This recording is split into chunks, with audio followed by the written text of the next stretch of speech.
Salut et bienvenue dans Booste-toi, l'émission qu'il te faut pour aller plus loin avec Jésus, plus loin dans ton entreprise, plus loin avec toi-même. C'est parti.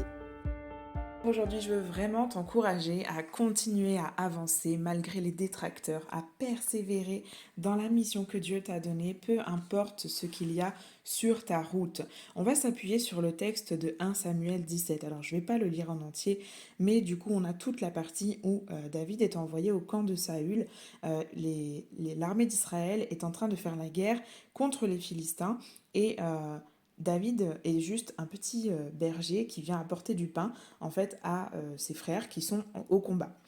Et quand il entend qu'il y a un Philistin particulier, donc Goliath, qui est un géant, qui mesure plus de 3 mètres, qui effraie tout le monde, qui est un vrai guerrier, David est en mode qu'est-ce qui se passe, qu'est-ce qui se passe, qu'est-ce qui se passe?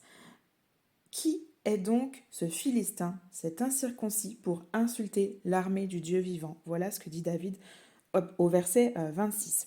Et il y a son frère Eliab. Au verset 28, on peut lire Eliab, le frère aîné de David, l'avait entendu parler à ses hommes et il fut enflammé de colère contre lui. Il dit: Pourquoi es-tu descendu ici et à qui as-tu laissé ton petit troupeau dans le désert? Je connais ton orgueil et la méchanceté de ton cœur. C'est pour voir la bataille que tu es descendu. Détracteur numéro 1, le frère. Le frère qui est censé être quelqu'un de proche. Nous aussi, dans notre entourage, on a parfois des détracteurs parmi nos proches, des personnes qu'on attendait comme les plus fidèles soutiens, les personnes sur qui on aurait pensé pouvoir le plus s'appuyer dans les projets que Dieu a mis sur nos cœurs, dans les missions qu'on est en train d'entreprendre. Et pourtant, il va s'avérer que ce sont des détracteurs. Ici, Eliab, le frère de David, le frère aîné de David, est un détracteur. Mais David répondit, verset 29, Qu'ai-je donc fait? N'ai-je pas le droit de m'exprimer? Il se détourna de lui pour s'adresser à un autre et il posa les mêmes questions. Là, David, il s'est affirmé dans son identité. Tu as beau être mon frère aîné, je sais que j'ai le droit de m'exprimer, j'ai le droit de poser mes questions, j'ai le droit d'aller faire ce que Dieu m'inspire. Mais il n'est pas rentré en conflit avec son frère. Simplement, il s'est détourné de lui et il a continué son chemin, continué sa mission. Et je t'encourage, si toi tu es dans cette situation où tu as un détracteur parmi tes proches, ne rentre pas en conflit. Simplement, laisse la personne et continue la mission que Dieu t'a confiée. Pourquoi laisse la personne? Parce que la personne te parle avec ses propres peurs, avec son propre vécu, ses propres blessures.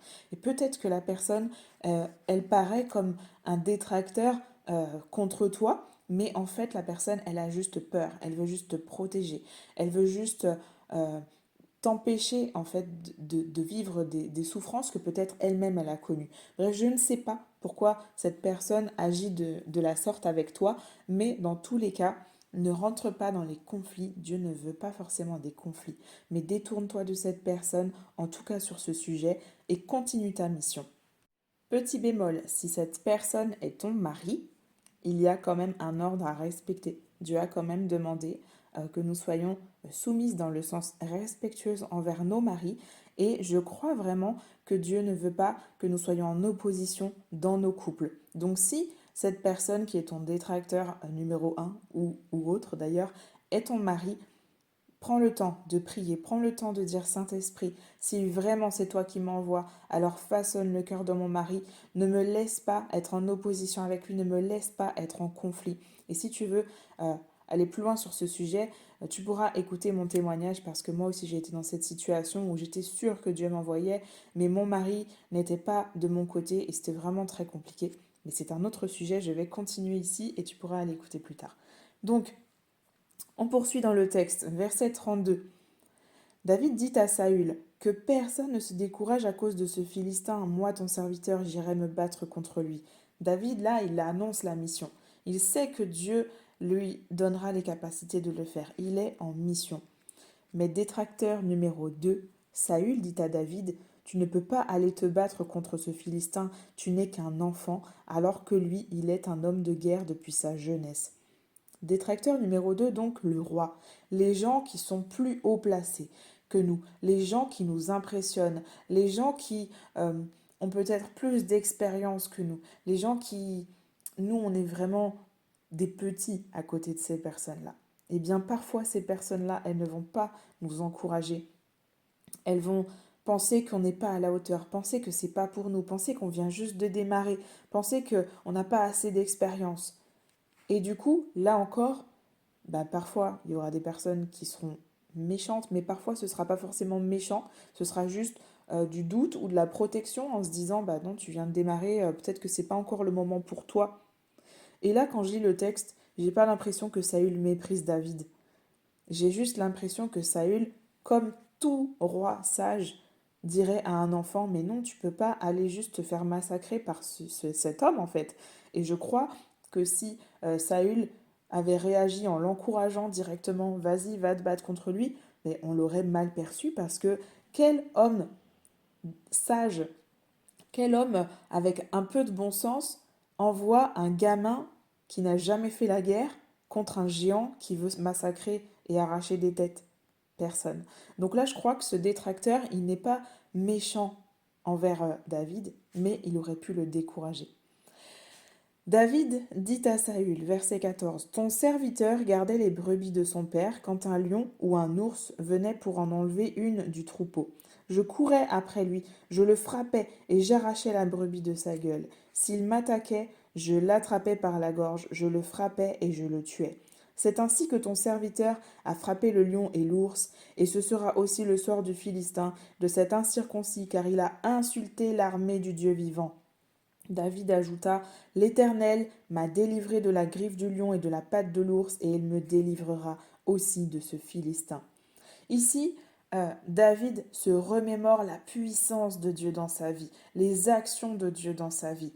Nous aussi, quand on est face à ces personnes qui nous découragent, quand on est même face à notre propre découragement d'ailleurs, on doit se rappeler les miracles qu'on a vus, la puissance de Dieu, les bénédictions que Dieu a fait couler dans notre vie.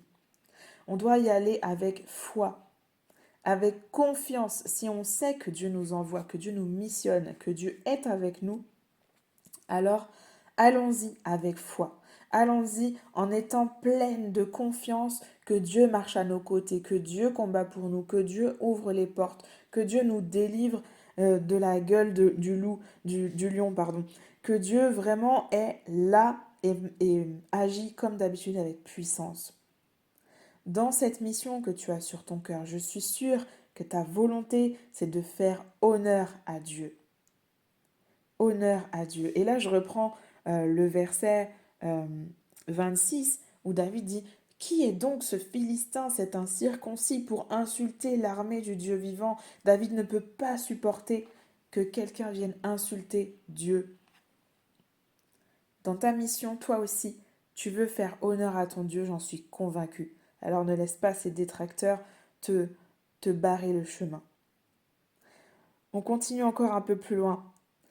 Saül fit enlever sa tenue à David. Il plaça sur sa tête un casque en bronze et le revêtit d'une cuirasse.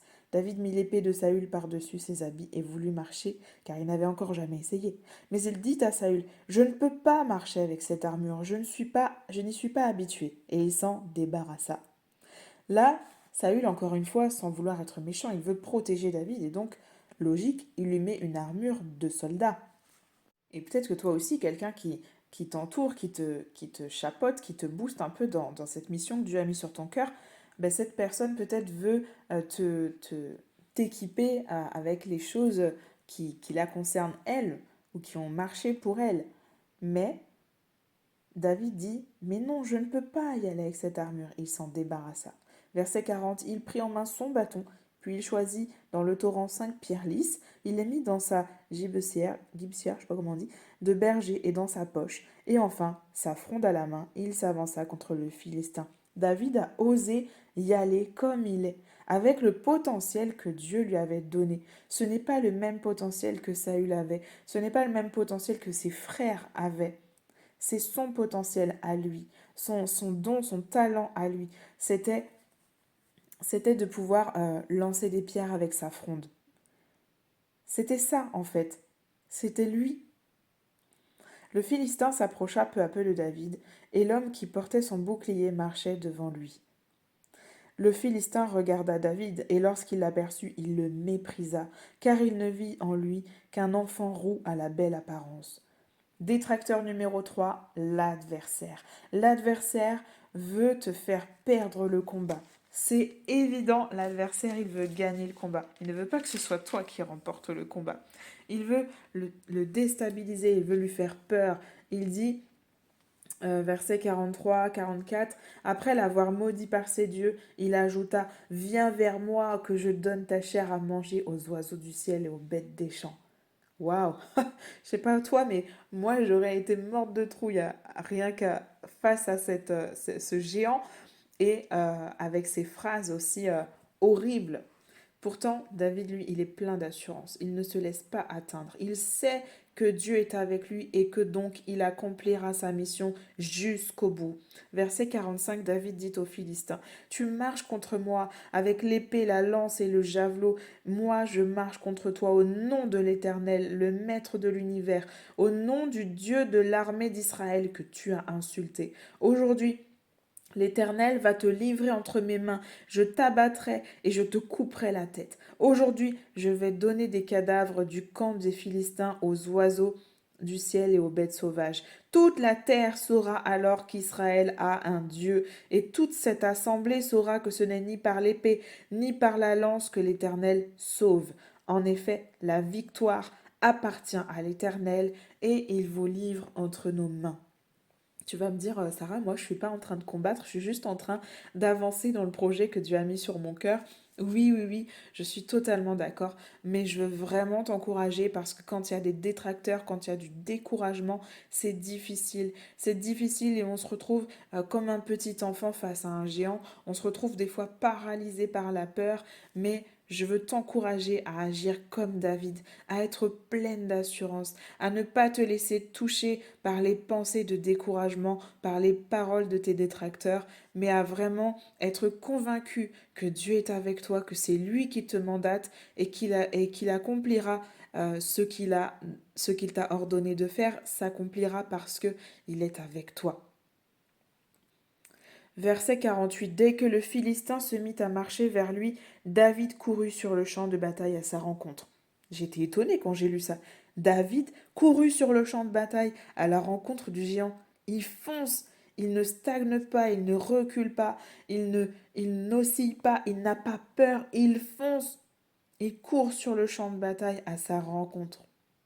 Verset 49. Il porta la main à sa gibecière, il prit une pierre et la lança avec sa fronde. Il frappa le Philistin au front, et la pierre s'y enfonça. Le Philistin tomba le visage contre terre. Ainsi, avec une fronde et une pierre, David fut plus fort que le Philistin. Il le frappa, il le mit à mort sans avoir d'épée à la main.